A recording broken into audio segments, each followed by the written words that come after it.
ಗುರುನಾಥ್ ಹುಳ್ಳಿಕಾಶಿ ಇದ್ದಾರೆ ಹುಬ್ಬಳ್ಳಿಯಿಂದ. ಗುರುನಾಥ್ ಹುಳ್ಳಿಕಾಶಿ ಅವರು ನಮಸ್ಕಾರ. ಧ್ವನಿ ಕೇಳಿಸ್ತಾ ಇದೆಯಾ ಗುರುನಾಥ್ ಅವರೇ? ನಮಸ್ತೆ ಸರ್. ನಮಸ್ತೆ, ಹೇಳಿ.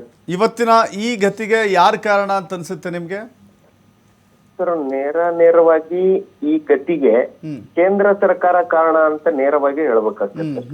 ಯಾಕಂತಂದ್ರೆ ಈಗ ಸುಮಾರು 15-16 ವರ್ಷ ಮಕ್ಕಳನ್ನ ಕಣ್ಣಲ್ಲಿ ಕಣ್ಣಿಟ್ಟು ಪಾಲಕರು ಬೆಳೆಸಿರ್ತಾರೆ. ಅವು ಪಾಪ 9ನೇ ತರಗತಿ ಮಟ್ಟ ಹೇಗೋ ಕಳೀತಾರೆ. 10ನೇ ತರಗತಿಯಿಂದ ಆರಂಭ ಆಗ್ತದೆ ಈ ಸಮಸ್ಯೆ. 10, 11, 12 PUC ಫಸ್ಟ್ ಸೆಕೆಂಡ್ ಮಟ್ಟ ಇವರು ಸ್ಟ್ರಗಲ್ ಹೆಂಗಿರ್ತದ ಅಂತಂದ್ರೆ ಜೀವನದ ಅಡಿಪಾಯನ ಅಲ್ಲಿರ್ತದ. ನಾ ನೀಟ್ ಒಳಗ ಪಾಸ್ ಆಗ್ಬೇಕು, ನೀಟ್ ಒಳಗ ರ್ಯಾಂಕ್ ಬರ್ಬೇಕು, ನೀಟ್ ಸ್ಟಡಿ ಮಾಡ್ಬೇಕು, ಕಣ್ಣಾಗ ಎಣ್ಣೆ ಬಿಟ್ಕೊಂಡು ಓದಿರ್ತಾರ. ಇಂತಹ ವಿದ್ಯಾರ್ಥಿಗಳು ಪ್ರತಿ ವರ್ಷ ಸಾವಿರಾರು ಜನ ದೇಶಾದ್ಯಂತ ಸಾಯ್ತಾ ಇದ್ದಾರೆ ಅಂತಂದ್ರೆ ಅದಕ್ಕೆ ಕಾರಣೀಭೂತರು ಯಾರು ಅಂತಂದ್ರೆ ನೇರವಾಗಿ ಕೇಂದ್ರ ಸರ್ಕಾರ. ಈ ಒಂದು ಕೇಂದ್ರ ಸರ್ಕಾರದ ನೀತಿ ಅದರೊಳಗ ಅವ್ರ ಅಡಿಯೊಳಗ್ ಬರ್ತದ ನೀಟ್ ಸಂಸ್ಥೆ. ಆ ನೀಟ್ನವರು ಪ್ರತಿ ವರ್ಷ ಮಕ್ಕಳಿಗೆ ಸಾವು ನೋವಿಗೆ ಕಾರಣೀಭೂತರಾಗ್ತಾರೆ. ಗುರುನಾಥ್ ಹುಳ್ಳಿಕಾಶಿ ಅವರ ಒಂದು ಮೂಲಭೂತ ಸಮಸ್ಯೆ ಹೇಳ್ಬಿಡ್ಲ ನಾನು.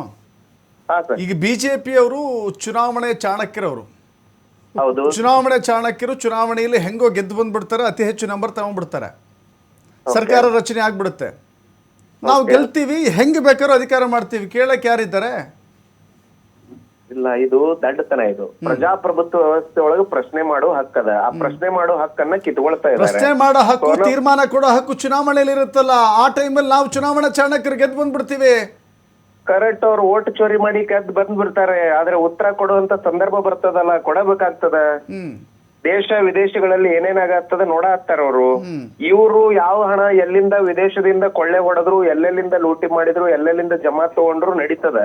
ಬೇರೆ ಯಾವ್ದಾದ್ರು ಸಂಘಟನೆಗಳು ಹೋರಾಟ ಮಾಡಾತು ಅಂತಂದ್ರೆ ಇವ್ರಿಗೆ ವಿದೇಶಿ ಹಣ ಬಂದದ, ವಿದೇಶಿ ಮೂಲ ಐತಿ ಅಂತ ಹೇಳ್ತಾರ ಅವರು. ಇಂತಹ ಒಂದು ಹೀನ ನಡೆ ತಗೊಂಡು ಇವ್ರಿಗೆ ಪ್ರಶ್ನೆ ಮಾಡಿದ್ರೆ ಸಾಕು, ಇವ್ರಿಗೆ ಪ್ರಶ್ನೆ ಮಾಡಿದ್ರೆ ದೇಶದ್ರೋಹಿ ಆಗ್ಬಿಡ್ತಾರೆ. ಮತ್ ಇವತ್ತು ಈ ವಿದ್ಯಾರ್ಥಿಗಳೆಲ್ಲ ದೇಶದ್ರೋಹಿನ? ಆ ನಿಟ್ಟಿನೊಳಗ ಅವ್ರಿಗೆ ಲಾಠಿ ಚಾರ್ಜ್ ಮಾಡಿ ಹೊಡೆಯುವಂತದಕ್ ಹೋಗ್ತಾರಂತಂದ್ರ ನಾಳೆ ಬಹುಶಃ ಬೀದಿ ಒಳಗೆ ಇವರನ್ನು ಹೊಡೆಯುವಂತ ಸಮಸ್ಯೆ ಬರ್ತದ ಅನ್ನುವಂಥದ್ದನ್ನ ಅವ್ರ ನೆನಪು. ನಾವು ನೋಡಿದ್ವಿ ಅಕ್ಕಪಕ್ಕದ ರಾಷ್ಟ್ರಗಳಲ್ಲಿ ಏನಾಗಿದೆ ಅಂತ. ಒಂದು ಕ್ಷಣಕ್ಕೆ ಜನ್ಜಿ ಎದ್ರೆ ಒಂದು ಕ್ಷಣಕ್ಕೆ ಇಡೀ ಸಾಮ್ರಾಜ್ಯ ಪತನ ಆಗುತ್ತೆ, ನೆಲಕ್ಕುರುಳುತ್ತೆ. ನೋಡಿದೀವಿ ನಾವು ಅಕ್ಕಪಕ್ಕದಲ್ಲಿ ನೇಮಕಾತಿಗೆ ಯಾವ ರೀತಿ ರಾಜಕೀಯ ವ್ಯಕ್ತಿಗಳನ್ನ. ನಿನ್ನೆನೆ ನಾವು ಸಹಿತ ಸಮಾನತೆಗಾಗಿ ನಾವು ಹುಬ್ಬಳ್ಳಿ ವೇದಿಕೆ ಮೂಲಕ ನಾವು ಈ ಸಂಬಂಧಪಟ್ಟಂತ ಹೋರಾಟದೊಳಗೆ ಭಾಗಿಯಾಗಿದ್ದೇವೆ. ಸೋನಂ ವಾಂಗ್ಚುಕ್ ಆಗಿರ್ಬೋದು, ವಿದ್ಯಾರ್ಥಿಗಳ ಹೋರಾಟಕ್ಕೆ ಬೆಂಬಲವನ್ನ ನೀಡಿದ್ದೇವೆ. ಸೌಜನ್ಯಕ್ಕಾದ್ರೂ ಕೇಂದ್ರದ ಏನು ಶಿಕ್ಷಣ ಸಚಿವರು ಸೌಜನ್ಯಕ್ಕಾದ್ರೂ ಹೋಗಿ ಸೋನಂ ವಾಂಗ್ಚುಕ್ ಅವ್ರನ್ನ ಭೇಟಿ ಆಗ್ಬೇಕಾಗಿತ್ತು.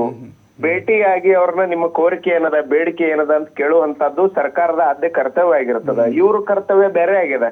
ನಮ್ಮನ್ನ ಯಾರ್ರೀ ಪ್ರಶ್ನೆ ಮಾಡೋರು? ಇವ್ರನ್ನ ಹತ್ತಿಕ್ರಿ, ಇವ್ರನ್ನ ಹೊಡೀರಿ, ಇವ್ರನ್ನ ಬಡೀರಿ, ಇವ್ರನ್ನ ಚದುರಿಸ್ರಿ.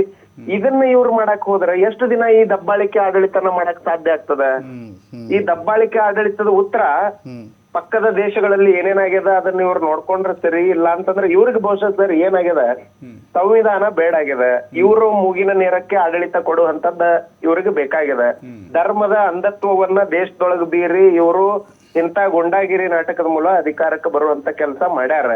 ಈಗ ಅದರ ಮೂಲಕನ ಈ ದಬ್ಬಾಳಿಕೆ ಮಾಡಾಕ್ತಾರ. ಬಟ್ ಈ ದಬ್ಬಾಳಿಕೆಗೆ ದೇಶ ಉತ್ತರ ಕೊಡ್ತದ. ನಾವೆಲ್ಲ ಉತ್ತರ ಕೊಡಕ್ ಸಿದ್ಧ ಅದೇವಿ, ಪ್ರಶ್ನೆ ಮಾಡಕ್ ಸಿದ್ಧ ಅದೇವಿ. ಅವ್ರ ಉತ್ತರ ಪ್ರಶ್ನೆ ಎರಡಕ್ಕೂ ಅವ್ರು ಸ್ಪಂದಿಸ್ಲಿಲ್ಲ ಅಂತಂದ್ರೆ ನೇರವಾಗಿ ಮತ್ತೇನ್ ಕ್ರಾಂತಿ ಆಗ್ತದ, ಆ ಕ್ರಾಂತಿಗೆ ಅವರ ಜವಾಬ್ದಾರಿ ಆಗ್ತಾರ ಅನ್ನುವಂಥದ್ದು ಬಹಳ ಸೀರಿಯಸ್ ಆಗಿ ಗಮನಿಸ್ಬೇಕಾಗ್ತದೆ. ಓಕೆ, ಧನ್ಯವಾದಗಳು ಗುರುನಾಥ್ ಹುಳ್ಳಿಕಾಶಿ ಅವರೇ. ನೋಡಿ,